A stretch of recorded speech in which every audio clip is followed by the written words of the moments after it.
Hi, ഇന്ന് ഞങ്ങൾ പുറത്തോട്ട് ഒരു ഷോപ്പിങ്ങിന് പോകാൻ പോവാ. ഞങ്ങൾക്ക് 2 പേർക്കും ഒരേപോലത്തെ ഡ്രസ്സില്ല. അപ്പോൾ അതെടുക്കാം. അപ്പോൾ ഷോപ്പിലില്ലാത്തതുകൊണ്ട് ഞങ്ങൾ പുറത്തോട്ട് പോകാൻ വിചാരിച്ചു. പോകുന്ന വഴിക്ക് അച്ഛനെ കണ്ടു. അപ്പോൾ അവിടെ കുറച്ച് നേരം വർത്തമാനം പറഞ്ഞു നിന്നു. പിന്നെ അച്ഛൻ എനിക്ക് ഒരു ലോട്ടറി ഒക്കെ തന്നു. അടിക്കട്ടെ എന്നൊക്കെ പറഞ്ഞ് ഞങ്ങൾ ലോട്ടറി ഒക്കെ എടുത്തു. പിന്നെ ഞങ്ങൾ നേരെ അങ്കമാലിക്ക് വിട്ടു. ചേട്ടൻ ഞങ്ങളവിടെ ആക്കിയിട്ട് ചേട്ടൻ പോയി.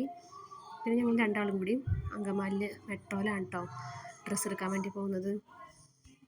പോകുമ്പോഴേ ഞങ്ങൾക്ക് ടെൻഷനായിരുന്നു, ഞങ്ങൾക്ക് രണ്ടാൾക്കും ഒരേപോലത്തെ കിട്ടുമോ എന്നൊക്കെ ടെൻഷനിലാണ് ഞങ്ങൾ പോയത്. അപ്പോൾ ഞങ്ങൾക്ക് അവിടെ ചെന്നിട്ട് ഡ്രസ്സുകളൊക്കെ നോക്കി. ഞങ്ങൾക്ക് ആദ്യമായിട്ടാണ് ചെന്നിട്ട് ഞങ്ങൾക്ക് കണ്ടിട്ട് വരണം ഇഷ്ടപ്പെട്ട് അങ്ങനെ വേഗം എടുക്കുന്നത്, അല്ലെങ്കിൽ ഒരുപാട് സമയം എടുക്കാറുണ്ട്. ഞങ്ങളുടെ ഇറങ്ങി ഞങ്ങൾക്കൊരു കൂപ്പണൊക്കെ കിട്ടി കേട്ടോ അവിടെ നിന്ന്. അങ്ങനെ ഞങ്ങൾ അവിടെ നിന്ന് ഇറങ്ങി. പിന്നെ ഞങ്ങൾക്ക് നല്ല വിശപ്പുണ്ടായിരുന്നു. അപ്പോൾ ഞങ്ങൾ നേരെ പോയത് ഫുഡ് അടിക്കാനാണ്. ചോറും ഒരു പരിപ്പ് കറി, ക്യാബേജ്, അങ്ങനെ നല്ലൊരു ഊണായിരുന്നു. ഊണൊക്കെ കഴിച്ചു കഴിഞ്ഞപ്പോഴാണ് നമുക്ക് പിരികം ത്രെഡ് ചെയ്യണം, ഒന്ന് ബ്യൂട്ടി പാർലറിൽ പോകണമെന്ന് വിചാരിച്ചത്. പിന്നെ നേരെ അങ്ങോട്ടേക്ക് വിട്ടു. അവിടെ പോയി രണ്ടുപേരും പിരികൊക്കെ ത്രെഡ് ചെയ്തു. അപ്പോൾ ഞങ്ങൾ രണ്ടാളും എടുത്ത ഡ്രസ്സിൻ്റെ ഫോട്ടോ ഇതാണ്.